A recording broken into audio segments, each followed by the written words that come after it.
Good evening, everyone. Welcome to Piqued, a meetup for electronic music makers. I'm your host, Corey Luna, and on AV is Rich Hogben. And tonight we've got Malarki and Sine Mountain to play with us tonight. Oh, for you, not for me, but for all of us. And this is really exciting. I've been trying to get David Soda on the show for a while, and Malarki has been on the show before, and I'm really excited to have him back. He recently put out a fantastic album, Emergence, on Aerogrid, and he's going to talk a little bit about that. He's also going to talk a little bit later on about doing some sampling in the sample pack that came out recently as well. So I'm really excited to learn more about that and the process and how that and how all that gets put into a package out. So this is a very exciting time for me, really pretty excited about all this. And before we get onto the music, we've got a couple announcements. We've got some fun things going on. And before I should get to announcements, I should tell you that each artist will perform up to 30 minutes of music, and then the second half of the show we will do a group interview that I will lead. If you have any questions for the artists or anyone involved, please let us know in the chat, so either on YouTube or on Twitch, and we'll be sure to make sure those questions get asked to the participants. Now, onto some fun things. So, our friend Electric Kitchen and Dirty Bill have been doing a tour lately, and they're going to be playing also pretty soon on March 25th. They're going to be in San Jose at the, forgive me for not saying it right, the Anodum Mini Gallery. So I probably butchered that. And then also on March 26th, they'll be in Santa Cruz. And again, I'm going to butcher this, the Anodexo of Music. Sorry, we're doing it all wrong. So maybe someone can correct me later. Sorry about that, guys. But anyways, so Electric Kitchen, Dirty Bill, they're gonna be in San Jose, then Santa Cruz this weekend, and I'm hoping to make it to one of those shows. I might not be able to, but I'm gonna try, because they're gonna have a special guest, I believe, in San Jose, Chantal De Felice, who's also been on the show in the past year or so, and it'd be great to actually meet her in person, because she did a fantastic set when she was on Piqued, and that'd be really cool. Now, before we get into the music, we've got a pretty interesting thing going on. A month from now, on April 23rd, Piqued will be doing a 3-year anniversary show live at Mission Synths here in San Francisco. We've been in discussions with the owners, Brian and Betsy, and they're very excited to have us. And we're going to be doing a show from 4 p.m. to 8 p.m. in Mission Synths, which also happens to be Record Day. So if you need to pick up some vinyls, please go over to Mission Synths, because they are totally awesome and they need all our support. And of course, you need any synthesizers, they have so much, which is also fantastic. And to make it even more fun, we're going to have 3 musical artists perform live at Mission Synths. We've got Tim Thompson on his Space Palette, R. Benny, who's from San Jose, and we're going to have Stevie Synth, who's also been on the show before. So I'm really excited to have all 3 of them come together in the room together.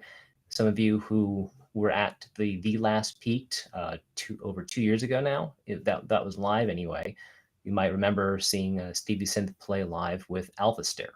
So I'm really excited to have him come back and play again. Tim Thompson, I've known for a while. He's been on the show virtually, of course, but this will be the first time we get to have him on the show live with the Space Palette. And if you haven't seen the Space Palette in person, it's phenomenal. There's nothing else like it. He's been developing it for years, and I think he's on his either second or third version now. It's really amazing. This guy's always inspiring me. So that's like the biggest thing going on. And there'll be some more details I'll let you guys all know later on in the upcoming month, of some more details about the show coming up. We haven't hashed out everything exactly, but we've got the date and the people who are playing. So that's gonna be pretty fun. I would say I might wear a mask, might not. We'll see. I know the mask mandate has come up, or I should say down. But if you feel like you need to wear a mask, go ahead. It's okay. All right, now that we've gone on to that, now I think before I ramble too much on, let's get into some music. So we're going to have Malarki play first, and then we'll have Sine Wave play second. So let's make sure that my volume is up. Pretty sure it is. All right. So, Rich, please cue up Malarki, and everyone please welcome Malarki to the stage.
man. Excuse me. Right. Wow. Man, that was amazing. Like, yes, Dave's got it right. Yeah, that was dope. That was so good. I turn my speakers down. I turned my speakers way up just to make the room vibrate. Patrick, that was awesome. And we can't hear you yet. But we're really excited to know everything you were using there, man. Pretty sure you were using the iridium, I, yeah. someone mentioned, and I did know about that already, but I'm very excited to know more about it because I'm a big Waldorf fan. Yeah, it was the iridium and a number of other things, which, if you want, we'll talk about after David's performance. Or we can now if you want. It's up to you. Let's wait on that, and Yeah. we'll go into Sine Mountain. And Rich, when you're ready, let's check out the video. Apologies, it's quiet at the beginning, but it'll get louder.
Finn. Right.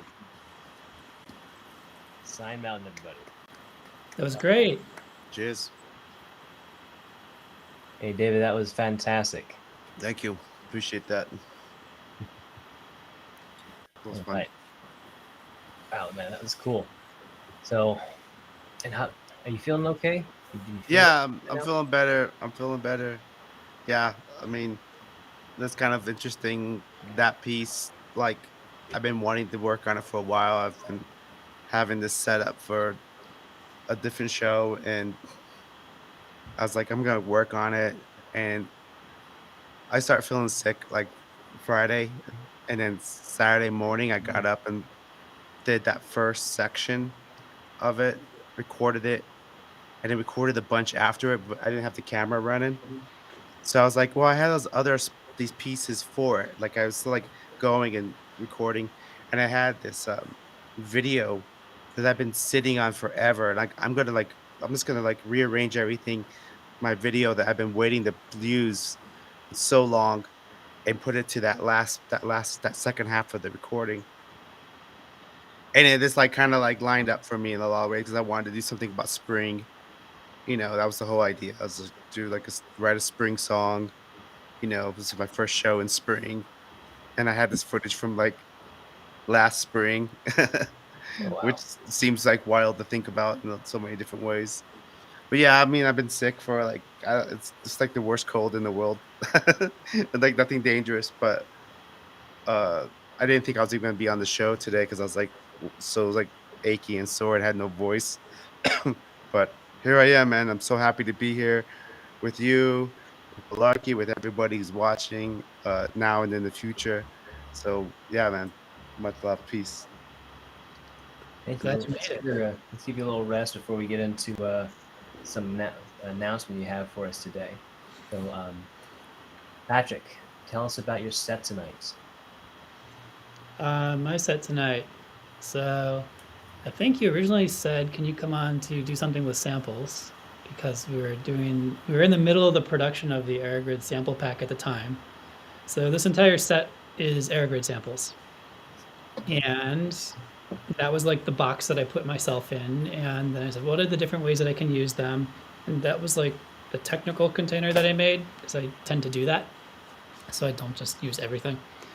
And then I kind of said, okay, well, I want this to have some more experimental parts. I want this to have some more layers of sound because that's something that's been really important to me over the last year. Like if you listen to most anything I've put out in the last year, it's all polyphonic, like playing through arpeggiations or layering multiple copies of the same note on top of itself, or things like that, and then building up just an emotion, like an emotionally stirring progression on top of that. So that's kind of the core of what it was. No real idea. It was very much a free form. Let's just start putting this together with that creative goal and that technical constraint in place and see how it came together. And do you know how many samples you used? Excuse me. Do you know how many samples were used to create this set? I have no idea. So I was like the Iridium has all of them loaded into it now, and I just like sit down, zone out, and start working. And there's two ways you can use samples in the Iridium. One is actually three ways. One is straight up sample sequencing, which I did not do. Another way is granular resynthesis of them, which is like the core voices that are leading the chord progression in this one. And the other one is loading them into wavetables, and that's in there too. Borderlands was running on the iPad, which is another granular synthesis tool. And that I think had 5 or 6 that were loaded, but they were just kind of like scattered selection that I picked as I was working with no rhyme or reason. And then on top of that, the Nord modular had a sequencer in it. It wasn't used as a voice, it was just sequencing a bunch of samples that were loaded up just in Logic's drummer instrument and triggering those, but those were all processed in different ways to just kind of like steer them into the direction of the sound that I go for. my big take on working with samples is to figure out how to make them your own.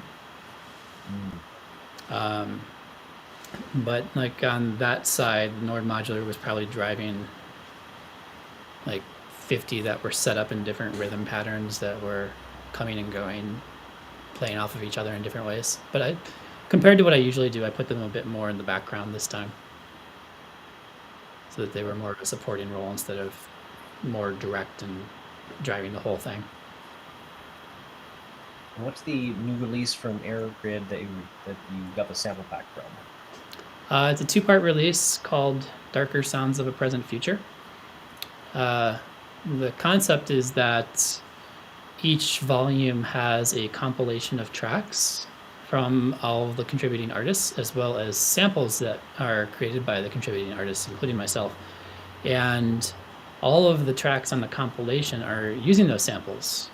Not just those samples, but like the samples were a starting point for building the tracks. I put a further constraint on my set tonight that I was only going to use those samples as sound sources just to see where I could take it.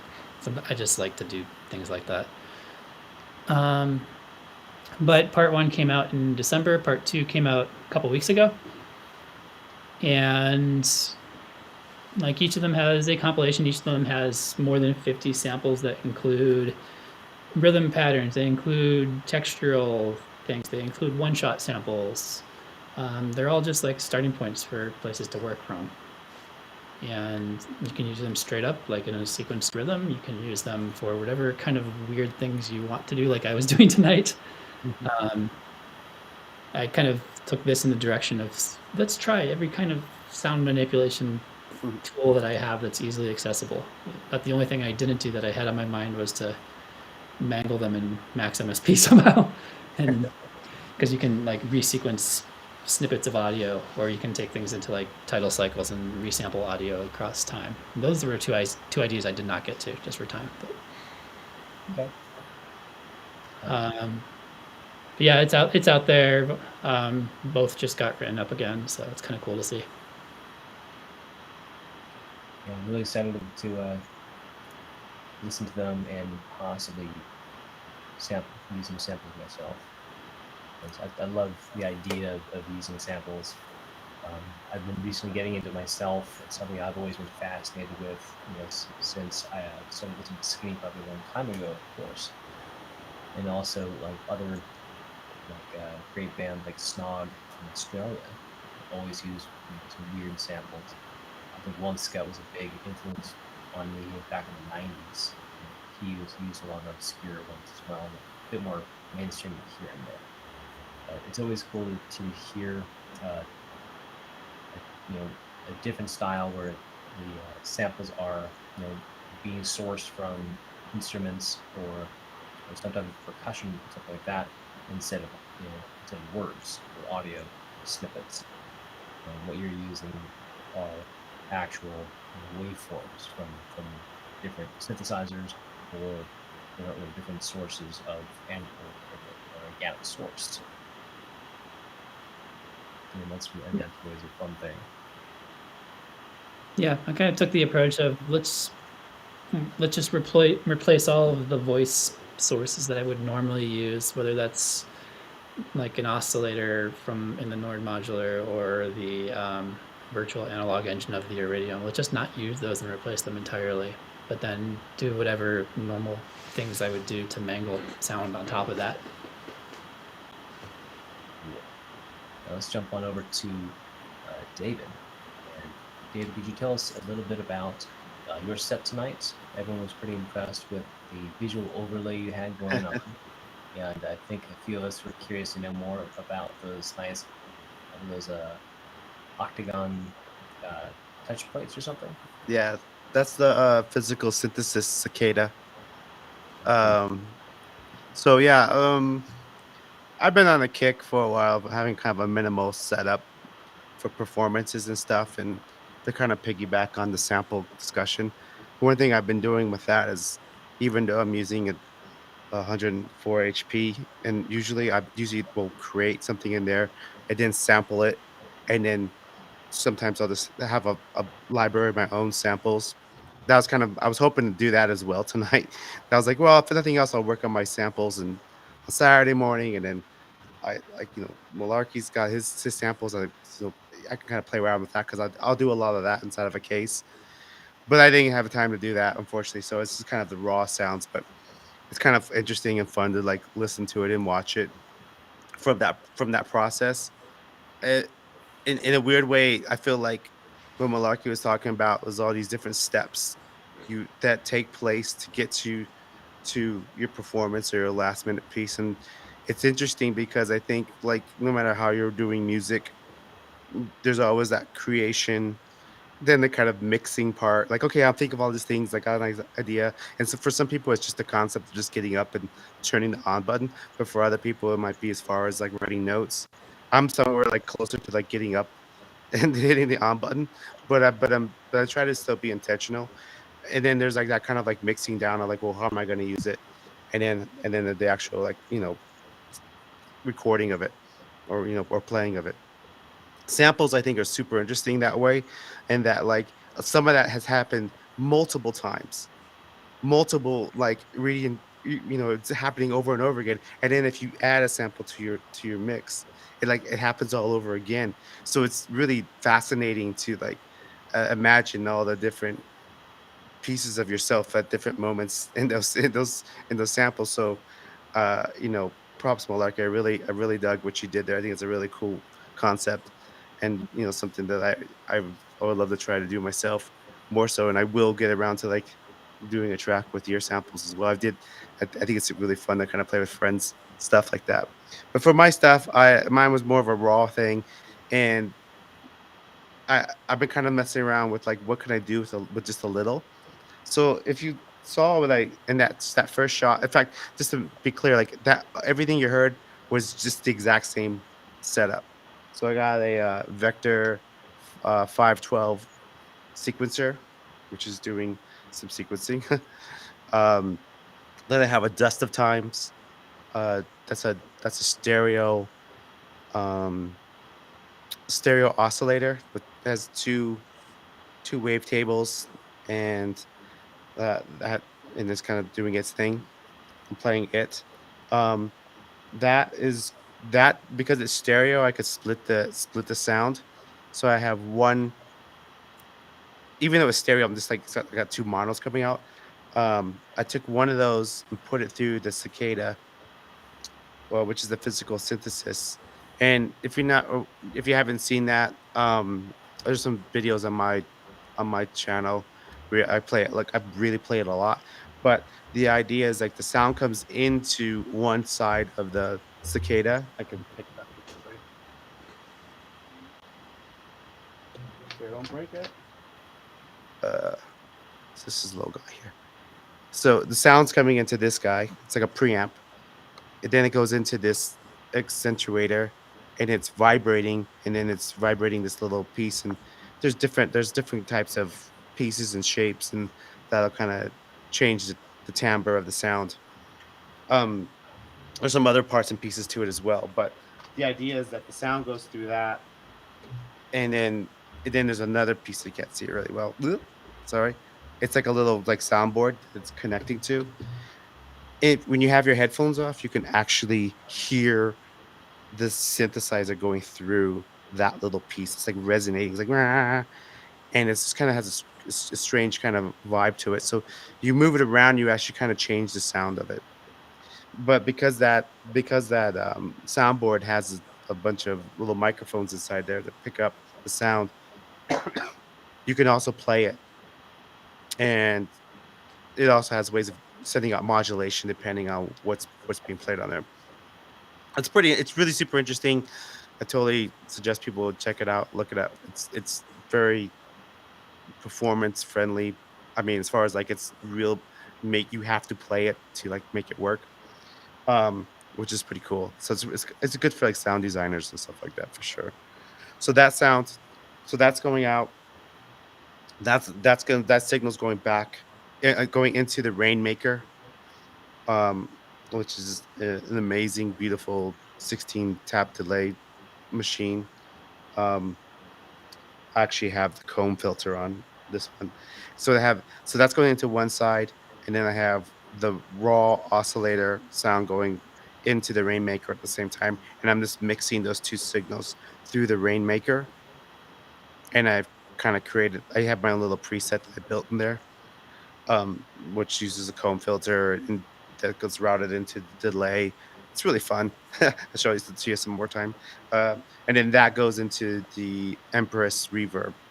So it's three modules, uh, the cicada and the reverb, and that's the kind of the gist of the whole thing. And I'm just kind of going around, just changing the timbres and and kind of changing the mixes to kind of play with the sound to move it forward and back, and give it more depth and stuff. So yeah, that's the kind of setup I'm working with right now. That's pretty cool, man. And what's the visual you have the Yeah, overlay? that's that's just some cool app that I picked up like 3 years ago, and I think they keep updating cool little things, defects. I think they call it defects. It's cool though. So yeah, uh, you can put all kinds of different cool little effects on it, but you can also take those effects and then draw shapes and then move the shapes around so the effects only happen in the shapes, and you can do kind of stuff. So I was kind of like, I don't know, I didn't know if I was trying to play around, be a little clever or something like that with it, so it can look neat to cover up my little blank spot I have in my case. So I was like, oh, I'll just cover that part up. Got kind of, it looked cool. I think it looked kind of neat. Yeah. Yeah, it was really cool. There were some great comments about it. Everyone really enjoyed it. It's called Defects. Defect, DEFKT. I feels like that. Okay. Yeah. Defect. I'll look it up. Thank you. Yeah. It might be an iOS one only. I don't know, but it's pretty fresh. And like I got it like 3 years ago, and it's one of those things like I took a chance on actually paying a premium for it, and I was like, whoa, this is sick. Because of the sound reaction stuff.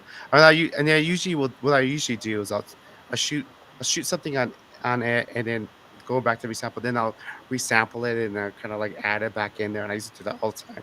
I just like run it through like the app like 3 or 4 times and then put it out on like Instagram. That's what I used to do like a while back, but I don't have much time for that much lately. That's awesome. No, I love doing that sort of thing because like I started out using something called I think called Glitch app on Yeah, I got iOS, yeah. and I paid for I paid for the premium service for that just because it has got more features. I've been using it for a few years now, and they've upgraded it to the point where now you can export in 4K Yeah. and you can do 60 frames per second in it, which really makes a big difference. Yeah. And it's one of those wonderful apps that has actually gotten better over time and has continually been able to inspire me to create more unique Yeah. visuals. Yeah, no, I'm down for that. Because I mean, I wish I knew more about visual stuff. Actually I think in at the very beginning of 2020, um, I downloaded Max. I signed up for some classes just so I can learn how to do visuals in Max with the EuroX stuff. Oh wow. Um, and then things kind of fell apart, and that wasn't a priority anymore. But I was really happy that like someone had gone through the effort and made like a really cool app that was sound reactive because I wanted to do stuff like that. I went to school as a filmmaker. That's like what I did when I was 18, and I Nice. was in film for a while. And so I've always wanted to like get back into film and do that stuff, which is kind of why I like put together like I've done a couple like nature walk videos in in modular. Um, funny enough. But it's usually because I still like to shoot. I still like to shoot. I'm not really too big into like it being super fancy because I don't have the time or money for that. I like the raw kind of punk rock style of video. So, but I do like that. I like that the technology part of it too, the science, the math part of it, which is why I like all the cool visual effects stuff because I dig anyone's mind who went into that for real. Nice.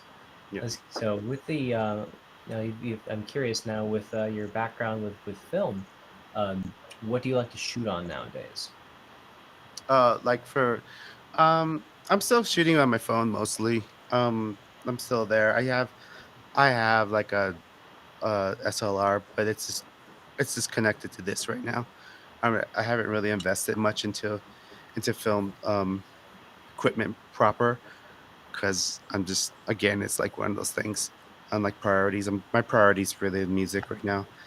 But again, I've seen, you know, I grew up watching like Jim Jarmusch films, and I was like, that guy didn't have anything fancy. He just had a room and a good script.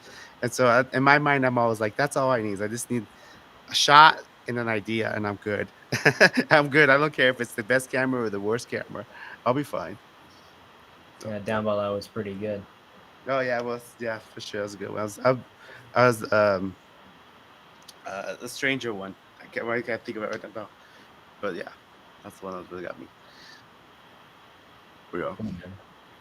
Yeah, damn. I think we are gonna get into another conversation over here. It's pretty great. um, but let's. Oh, I was curious. You had mentioned this during our chat.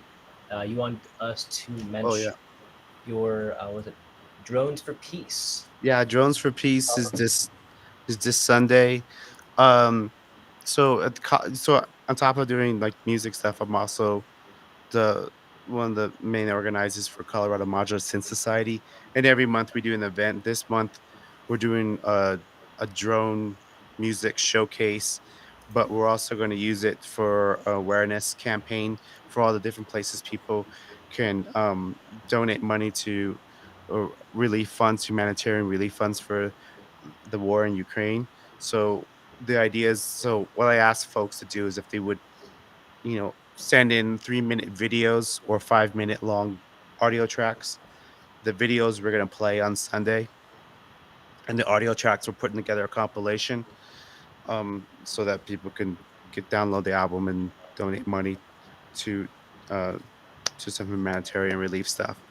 And so during the show on Sunday, we're going to show all those videos and put up links for places for people to, hopefully donate some money to numerous different. We haven't picked out one. There's a few different ones, and we'll let people decide. So that's the idea.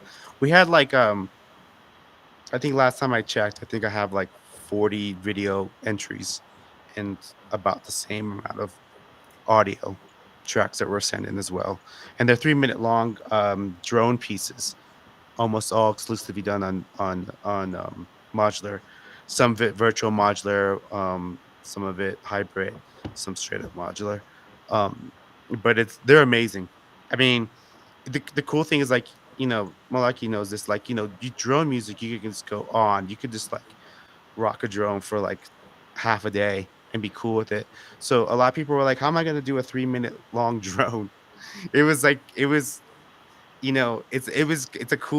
cool challenge to try to think of something that's usually a very long form and put it into a short form. And so um it's funny, like nobody like did not uh everybody did it. Like everybody who sent in like, yep, you figured it out. You did a 3-minute drone video. It's perfect. There's so many amazing videos sent in from all around the world, and it's really touching. And a lot of people did some cool visuals on those as well. A lot of cool stuff for Ukraine, which is pretty awesome. So that'll be on Sunday on our YouTube channel at 2 p.m. MST, 1 p.m. your PST, and -7 GMT. So Very I'm nice. learning my hours. Yeah, and so people can tune in. That'll probably be, honestly, that's probably gonna be like a 3-hour show. So even though it's like 3-minute videos, it's gonna be like 3 hours. And Right. yeah, because it does. And Patrick O'Brien, POP, if you guys know Mhm. him, uh, Yeah. yeah, he's a troublemaker. He's gonna come over and he's gonna co-host the show with me again. So that'll be cool. Yeah. I know. I did one of the 3-minute video sets with you guys maybe about 2 months ago. I think. I don't remember. Yeah, Was it yeah, February? that was January. It was like the 3 module challenge. Yeah. I was like, what year was that? Oh yeah, that was just 2 months ago, man. Oh yeah. Yeah. Yeah. The 3 module challenge. Yeah, you did one. It was awesome. That was like about a 4 hour show. Yeah, Same idea, 3 minute videos. Yeah. I thought it was a lot of fun. I think it was a great idea to challenge everyone to do X amount of minutes. 3 minute challenge. That's plenty of time to Hmm. put into any kind of music. Yeah. Yeah. I mean, I like having little constraints. I think that's fun. I know it can drive some people batty, but I think it is good to um as an exercise, if nothing else, to go into a room and do it like what Malarkey did and said, I'm just gonna use these samples. Like that's a fantastic way to like really work those, creative muscles, I guess. That sounds like a weird a weird way of saying it, but when you're playing music, there's so many different reasons why you're playing music and why you're creating. And sometimes you have to be honest. When you get in front of your instruments, sometimes you don't have that reason in the forefront of your head. There's other things going on. I mean, shit, you watch the news feed anywhere and you're like, how am I supposed to concentrate on all these things I had? So if you have like a challenge or like some kind of constraint, you're like, well, at least I got that to work with. I'm going to work within these boundaries and kind of take my ego away from it for a second and just go into it and just see what I can do. And then, relax and then get back into making music, because in these days it's really difficult to have like a lot of concepts in mind when you walk into a room. So I find that the challenges are really good. I find that if I put out a challenge for other people to do, it usually forces them to get back into making music or putting out music. I mean, the 3 minute challenge, the 3 module challenge was awesome. I mean, I had so many people there who were like, that was their very first ever video they sent in to anybody. So, I don't think they would have done that if someone didn't like push them a little. So, that's kind of how the drone one turned out to be too. And I thought that's why like 40% of the people on that list I've never talked to or met before. And I'm so excited for other people to see what he did, and I'm so excited that they felt motivated to do that, moved to do that. I'm definitely gonna be watching it on March 27th. Looking forward to seeing everybody's sets. Yeah. Well, thank you. Appreciate that. Yeah, it's good to be on. It's good to be on this show. I love everything West Coast. All the shows. It's cool. Thank you. Really appreciate it, man. It's always fun to do this show. It really is. And Patrick, let's jump on over to you.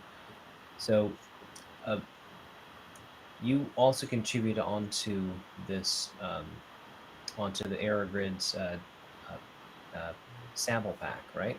Yeah. Uh, Tell us about your process of creating a sample, what you contributed. So because I historically go for like raw sound sources, I kind of walked into there not knowing what I was going to do.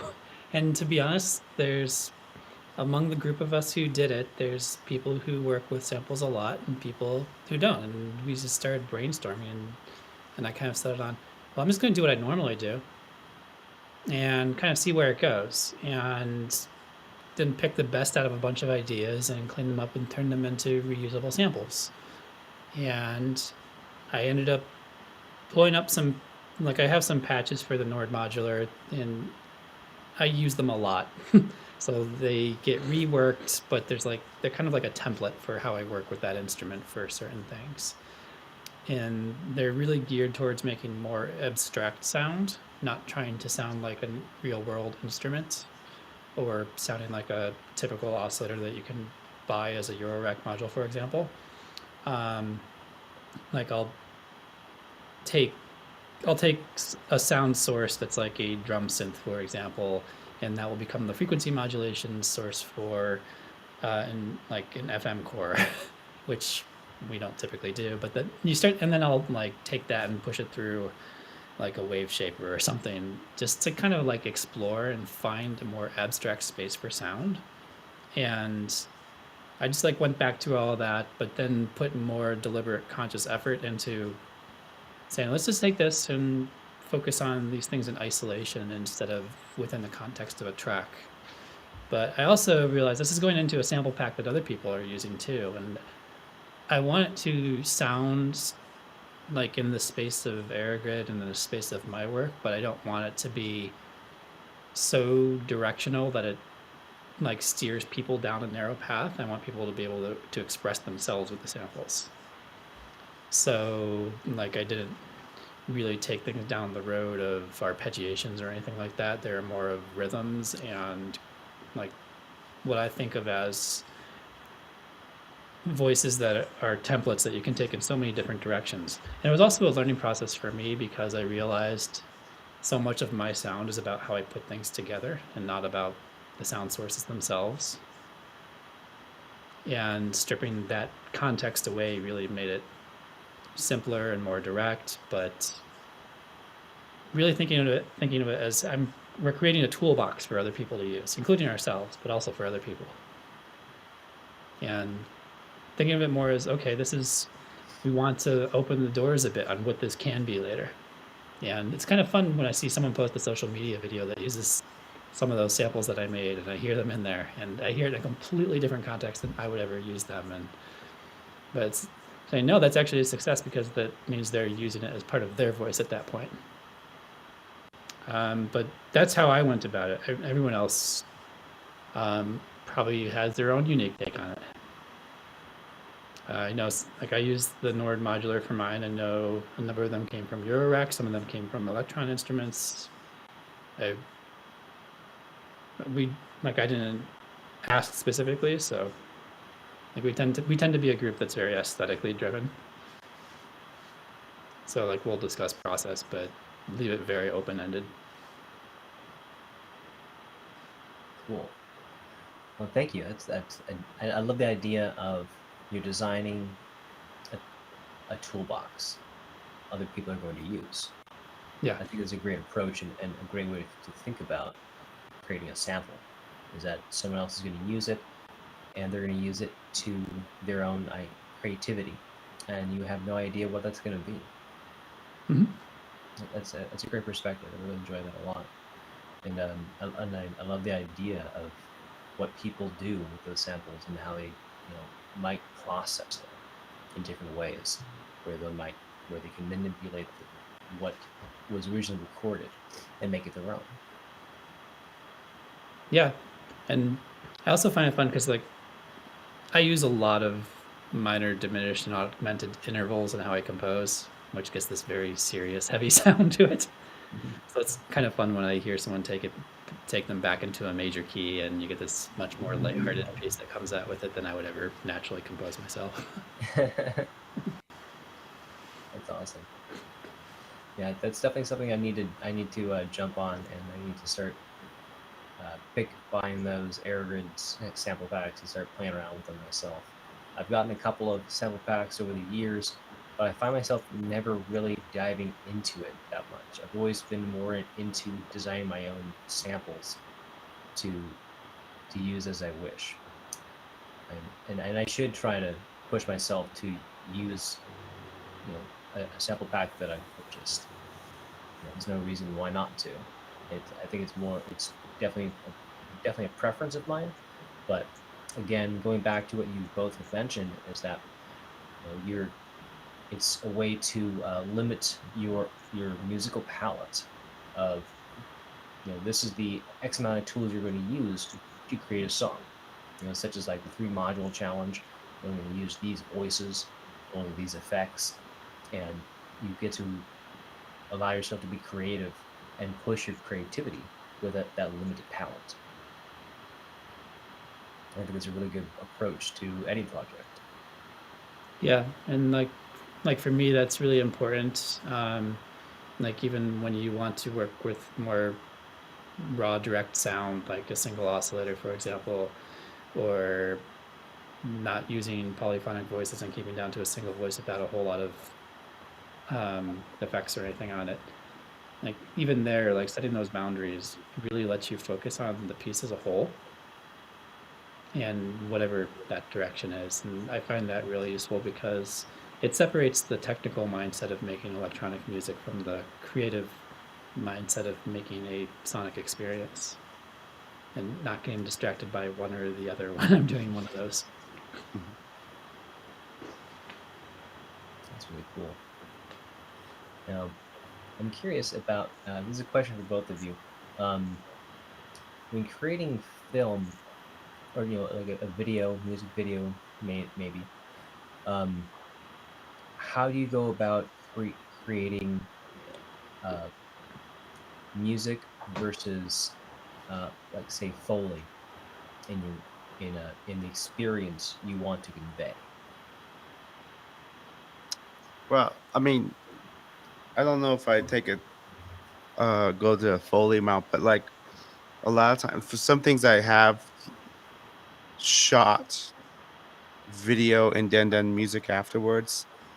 Like I will definitely put that into mind. Like for like some of the nature walk stuff, I'll definitely think about like what I'm shooting, and then where I might like be kind of cutting that up a little bit. Not that I've done a lot of these, but the ones I have done, I've thought through that, and I'm trying to keep track of like what I'm hearing in the moment, and I take that idea back, and I'm trying to recreate, literally synthesize that, you know, that vibe, some of the sounds I heard there, or was kind of feeling, um, and then try to go back and then create that sound or those textures, I should say, and try to recreate that. You know, there's certain tones, there's certain sonics, effects, and definitely different ways of playing around with distortion and reverb that can really kind of make you think of an open space or hot space or something like that. So trying to get into that feeling of it. When in reverse, I have done some, and it's been a while since I've done a lot of these, but I have like shot video after I've made music and try to like do the same thing. But usually I'll try to, that's when I was kind of messing around with like the effects and trying to get that kind of like capture that idea. But funny enough, when I first started, um, I think the first 2 years of like making music, I was like reading like a crazy person. I was going through so many books, and I would just try to think of like, okay, what would that chapter of the book sound like? Like what would the soundtrack to that chapter be? And then I would try to write that imaginary movie in my head, and I would think about like, well, this is the part where this happens and that happens, and that's the sound of this piece moving or that person doing this or the ship doing that or whatever. Um, and then so that was kind of like a lot of the way I would approach that. But I don't have a background in like a true Foley, and I and I've seen other people doing it, so I know there's more to it to actually create that to really make it more realistic. But I always figure since I'm kind of living in this synthesizer world and I can kind of do whatever and just kind of just interpret it the way I want to and kind of play with these textures and these colors that these machines make and kind of create my own kind of impression of what I think that sounds like as you know whatever. Sometimes it's bassy, sometimes it's like has multi layers. Sometimes it does sound like a drum. Sometimes it does sound like a melody, but most of the times it's usually just that warmth or coldness that I'm kind of playing around with to kind of give you a certain temperature of whatever visually is happening. Even if it's my hands moving around, I kind of want to think about like how's it lit so I can kind of convey again, you know, the environment, if you can dig that. Yeah, I think I was actually getting an interesting vibe from your second video that you sent in, second part of your set tonight, because it was this wonderful nature walk, probably near where you are, and it was beautiful. It's trees. You got to see some wonderful some wonderful spider webs within the trees, and some beautiful caterpillars. That was very fuzzy caterpillars, and they're all over the place. It was really really wonderful. And in contrast to the music you put to it, Hmm. I thought we were going to a cabin in the woods. Yeah, yeah. It's funny. My wife says the same thing. She thinks I'm always like, I think it sounds pretty. And she's like, it sounds scary as, you know. And I'm like, but this is again like an interpretation. So what you saw there, those were actually what happens is the caterpillars will do this thing. They'll start to like start to do their cocoons, but instead of like them just like taking up a different leaf, they'll just do it right next to each other until they're kind of like just ganged up on each other. And so what you saw there wasn't spider webs; those were all caterpillars. And Really? so which is kind of here's the kind of creepy part of it, not to like ruin it for anybody, but if you're that first caterpillar and you wake up, you're surrounded by so many cocoons that are like 50 caterpillars deep. That is not pretty. That is like it's a scary, scary, scary thing. And so I'm not trying to say that spring is scary, but I think that there's stuff about like that transformation from any season to any season that is really kind of dramatic and is kind of harsh in on all things there.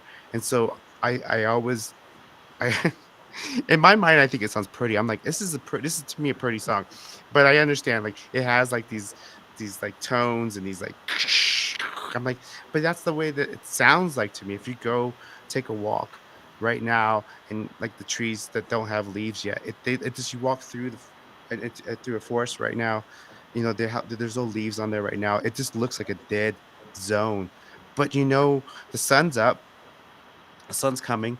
It's coming around the morning, but it's still cold in the morning and cold at night.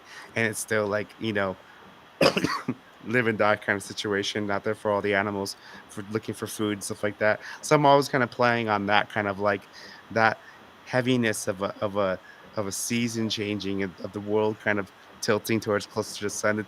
It doesn't happen. So yeah, it does feel kind of scary, but that's like my take on it. Like, it's not easy.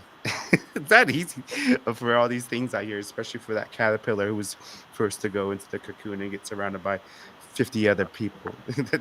So, Yeah, well, I know what happens to the caterpillar. yeah, Does he get out of there? Is he okay?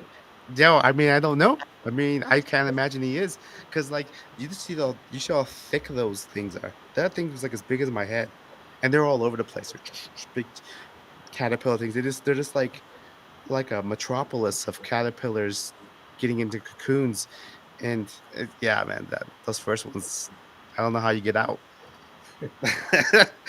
There's a horror film for you. I was joking.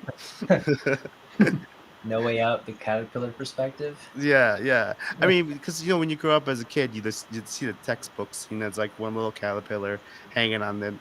It ain't like that. Um, you got me thinking about the books, about reading books, Hmm. um, and in relation to what you're studying. One of the textbook, it wasn't a textbook, but one of the books that was suggested in one of my photography classes was, let me pull it up. It was called Painting with Light, I think by John Alton. Hmm. I don't know if you've read that one, but yeah, Painting with Light, John Alton. I think it was published in 1995, I believe. Yeah, I flipped through that one before. I It's don't own it. But I have seen it. it's a good one Um, because it's all about it's taking more of the perspective of shooting black and white, film noir, and and the setting the mood with your lighting. yeah, yeah, I love that. I love that kind of stuff. Um, I have a photography teacher that I had in ninth grade, all the way through 12th grade, and she's still like a good friend of mine. In fact, I saw her like last week. I'm 46 years old. Like I'm still in touch with my photography teacher. She's like I have somebody like that, who taught me so much about photography. Um, from you know the classic stuff, to she's an artist. She does a lot of cool portrait stuff, a lot of cool things. And I did think like it's interesting to like read up about some of those from different perspectives of how to do it. And I definitely like was like a magazine kid, like would get every single photography magazine and just flip through there and figure out who was shooting what. And what's going on, and I love that stuff. But I always go back to my photography teacher just because I'm just like she's been doing it for so long, and I just want to like that's why I just like to see what she's doing. So she's like my hero for photography. I learned so much from from her. Her name's Barbara Harakawa, but it's you gotta find those sources of inspiration, and if it's not a teacher, it might be a person in the book, and you know if you kind of fall in love with that style, you follow what they're doing, and you can really drive you to kind of to do more. It's good to find some heroes in that kind of stuff for sure, because photography is crazy. It is a really wild thing. It is a really wild thing. I was a freelance photographer for almost 7 years at one point. So I used to shoot fashion photography, and not very big, like no nothing for big, just like local stores and stuff like that. But I mostly did photos for like raves and clubs and stuff like that. Some like photos for like DJs for their mixtapes and stuff like that. But I learned a lot about, and that's when I was shooting film. I was shooting E6 film at warehouse parties. It was crazy. I used to. I one time Actually, one time I came to California with the Pasadena. I went to the B Boy Summit. I was working for Herb Magazine. You guys remember Herb Magazine?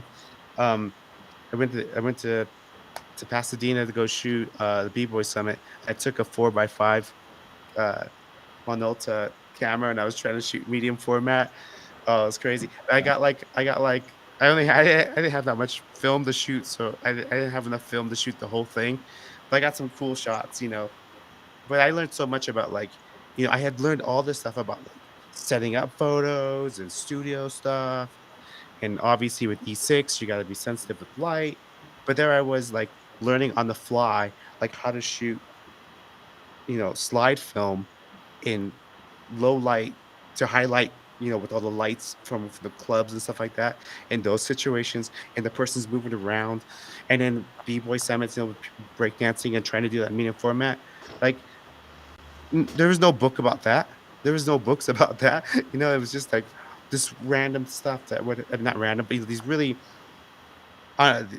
things that were happening that hadn't been that situation wasn't in the book yet. So you just kind of learn how to roll with it. I don't know where this is going, but it does kind of go back to music in the sense that, like, there's like a certain format or some things that are kind of put in front of you, and then you just go, well, I'm just going to do it my own way, and I'll figure it out. And usually, if you're kind of confident enough, in yourself, that you'll find it. You'll do it. I guess that's what I'm trying to get to.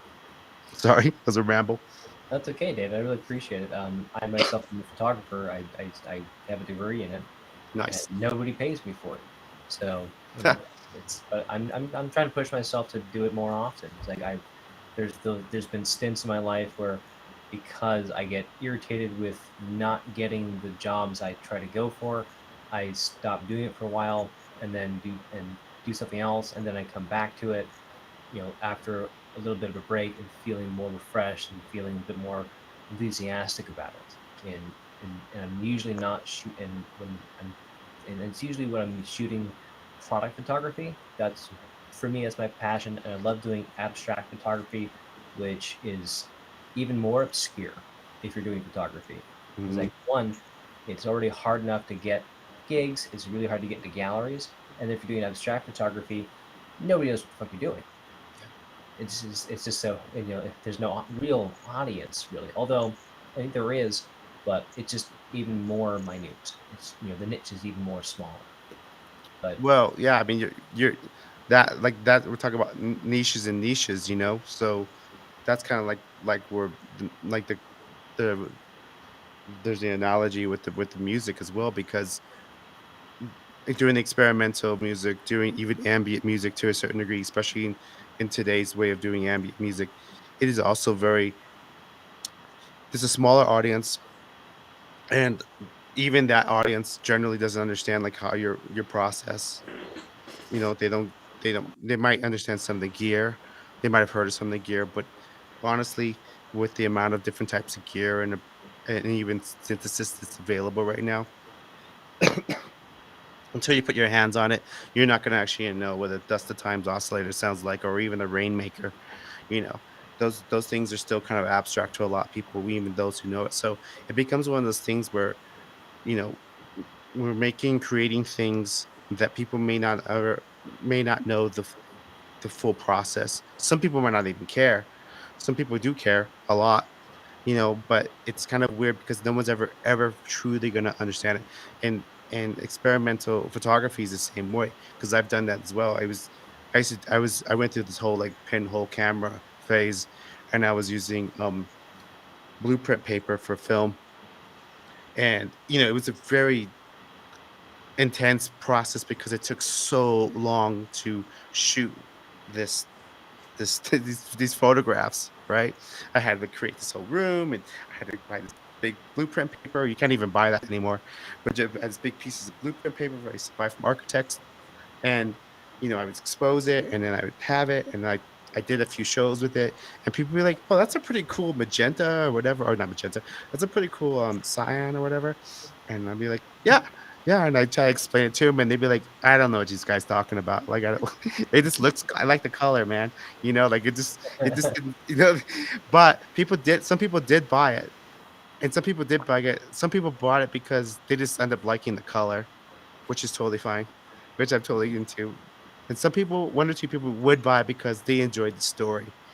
So I guess, I kind of, it's kind of funny. Some people, if you give them a story with whatever you're doing it doesn't have to be an untrue story. Obviously, that doesn't make any sense.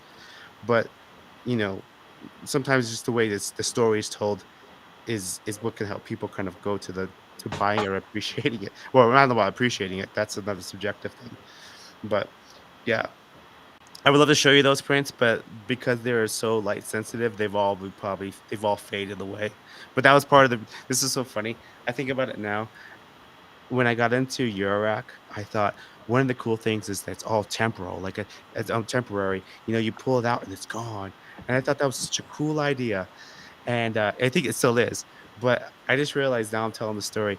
That was the exact same reason why I got into blueprint photography, because I was like, these photographs will disappear after like so many times. If you put them near a window, they'll even disappear faster.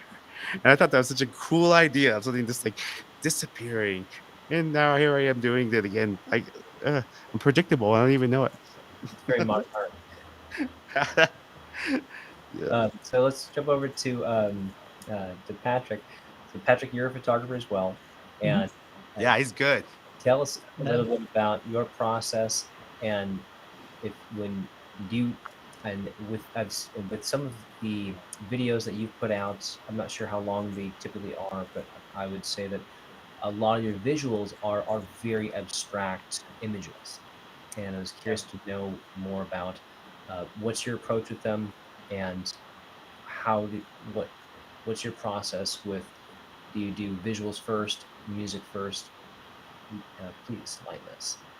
The visuals all support the music. Uh, and for me, um, so I took a break from music for a number of years while kids were being born and were babies. And when I started getting back into it, I just kind of like stepped back and said, well, what's the right way to communicate music to people right now?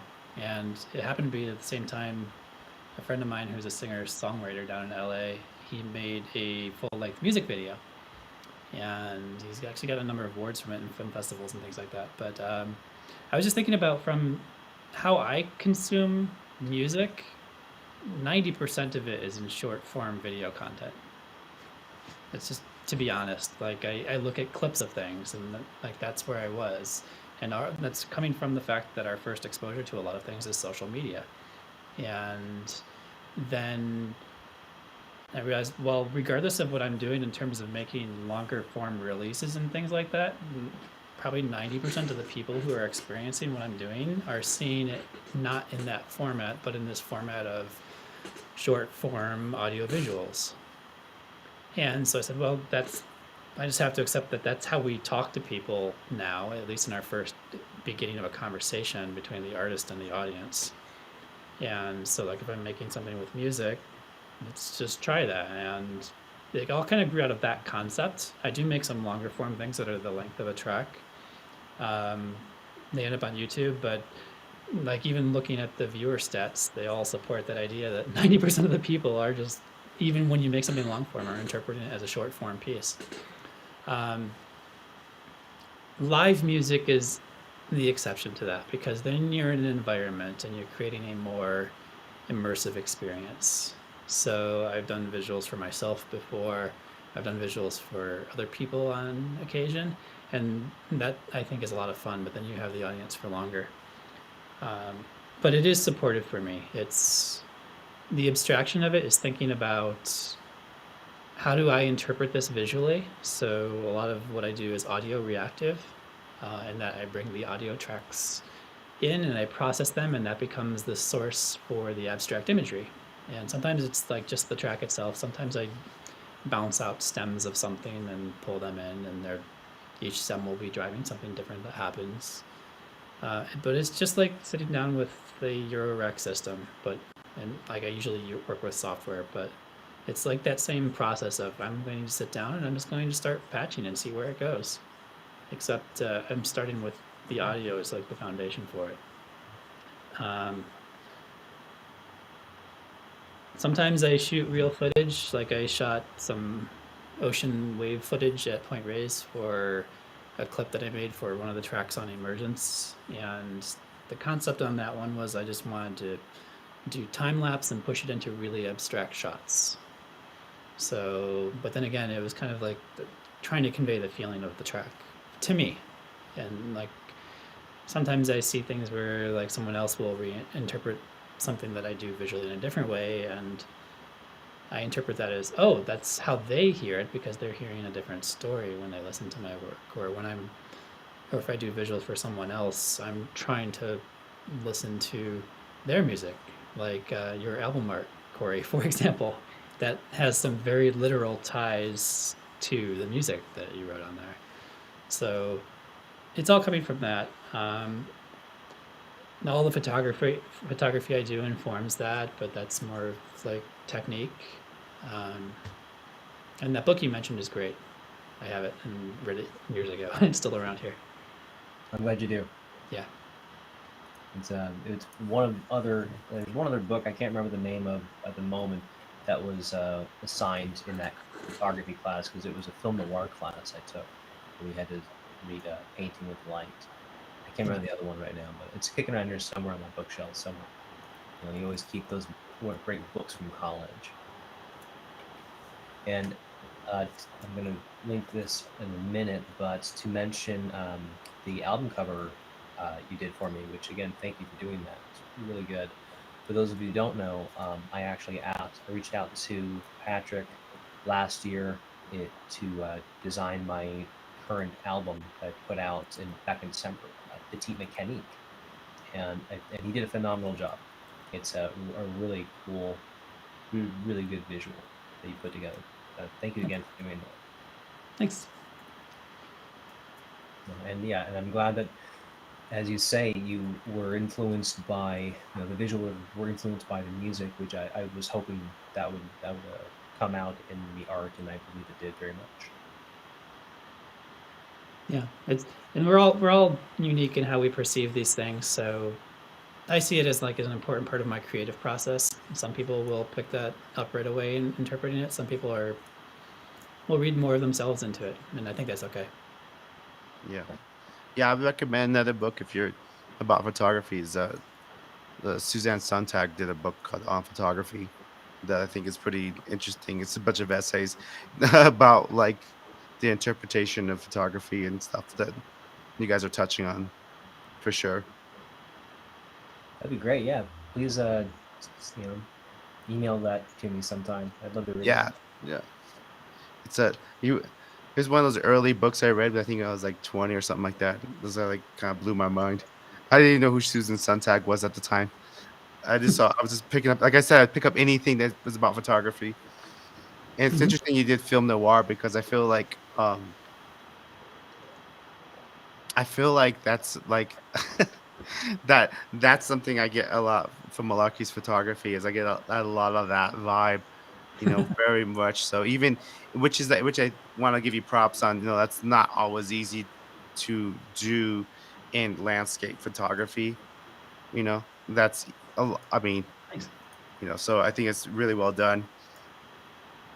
Yeah, it comes back to me of thinking about there's a certain point to this in which I'm trying to grab attention and make you think about something, and how do I part of it's in the shot and the composition, part of it's also just in the processing. Hmm. Even my phone photography I shoot raw and process in Lightroom, so there's a lot of how I process that's based on like darkroom black and white processing, which I learned years ago. So Yeah. it's like taking that into the digital realm. Yeah, I think it's still pretty fascinating. I had a dark room in a basement of a house I lived in 20 some years ago now. And that was hard to keep up. It was so hard to keep it up. And you really had to use it a lot and it stunk and probably wasn't good. But like having it in there. I think it's amazing that you could take those same techniques and now do it on your phone. Like I got nothing but love for that because doing it in a house in the basement where you live, I mean, it sounded cool. Uh, but it's tough, man. So I think it's cool that, I mean, the point is like, that you have the thought of it. Like, I'm going to like process it. I'm going to work with it. I think that's really strong then. Cause I mean, some people just like flip it, hit and filter, which is fine. But mm, there's something to it when you take a little bit more time to kind of, work at it, sculpt it, like sound. Yeah, I have like deliberate intentions about the style I'm going for, and that makes me care very specifically. So, there's things that I do like in my color photo processing that I would describe as something I could encode as a filter that is my style of what I go for and like the colors that I use. Hmm. But like even then, that is a specific thing that in my mind that's the color palette I want on my photography. And like um, I shoot our events in the Bay Area. Um, Sometimes post color photos where I'm shooting light as opposed to form. Particularly in California, you get a lot of sunsets that are very dramatic. So Yeah. those are all about color, and trying to process them in black and white often fails. So, but even then, like the color palette that I steer it towards is what I think of as like my characteristic palette that I'm going for. And I use the same thing when I process uh, or live music photography with everyone's visuals on it. So when I do that, you're not seeing literally their visuals. You're seeing my interpretation of them. Cool. You saying this, it's making me think someone needs to get it together and put together a coffee book of all the photography from all the synth artists in the community That would be because you got cool. Art Benny's photography is ridiculous. You know, Tim's got a good eye. Jono's down there. He's doing good photography. I mean, there's a lot of good photography, or at least like visualist. I think that like that'd be pretty fun. I would, I would maybe I'm just looking for an excuse to get some Malarkey prints. So I'd have to make some. I, just for time reasons, I don't print a whole lot, so I probably should. But yeah, well, again, that's another thing that's a lot easier to do nowadays. yeah, So for sure, but maybe fun to do a little booklet. We could. All right, so everyone, you heard it here. We're going to be putting a book out, Yep. so get your pre-orders in. Yeah, that's right. Get the hardback version first, We're going to fund this somehow. and then get the travel version to fit in your pocket. Oh my God, that was a thing. So in college, so it's like early 2000s or so, and one of my photography professors uh, had us all make photography books, and he brought in samples that he had made himself, and he said that every year what he does for his work when he goes out to galleries or if he's having a gallery show, people want to see his portfolio or his business card. He prints it up basically a flip book. It's it was Nice. like maybe like yay big, very Yeah, small, and it was his photography. You could just flip on through it, that's and sweet. that's how we would pass out his portfolio. Yeah, It's pretty that's cool. cool. I And mean, and, you and can do cool again, scene stuff with that, you know? hmm and it went along with a project that he was teaching us at the time was using I think it was iPhoto at the time to create books, and which was a feature inside the application back then was to you could take your photos that you've collected in iPhoto, compile it into a book, and then have it printed. Have it you ship it off out, and like I think Apple was the would handle the printing for you. So I've got one edition of one book in hardcover from that class that I still keep Cool. on my bookshelf. That's cool. Yeah, I remember when we used to do like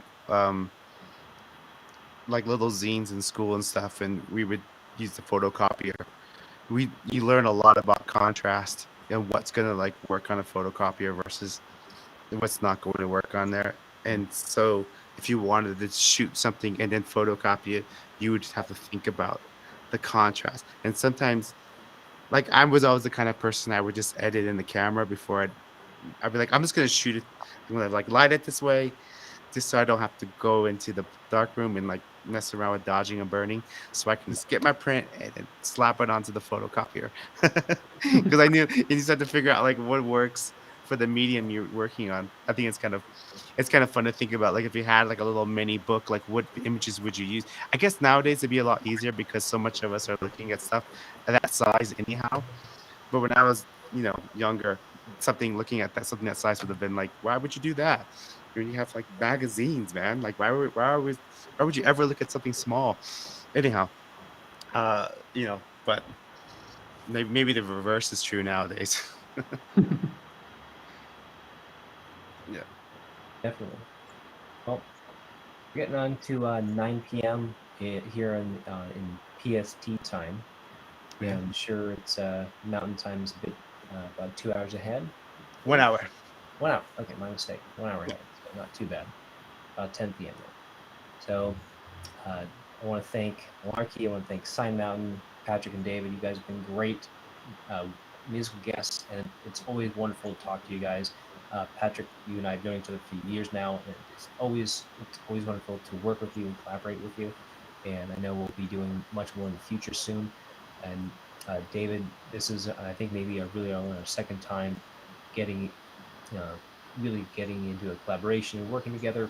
I'm hoping that we get to do it again sometime. I'm hoping to uh, collab and submit uh, videos to the Colorado Synth Society again very soon and for upcoming projects. It was a lot of fun the first time I did it, and I hope to continue to do so. Yeah. Thank you. Please do. Everybody else there watching, keep an eye out for more challenges. Excellent. Everyone, from everyone at Pete, from Rich, and myself, thank you again for watching tonight.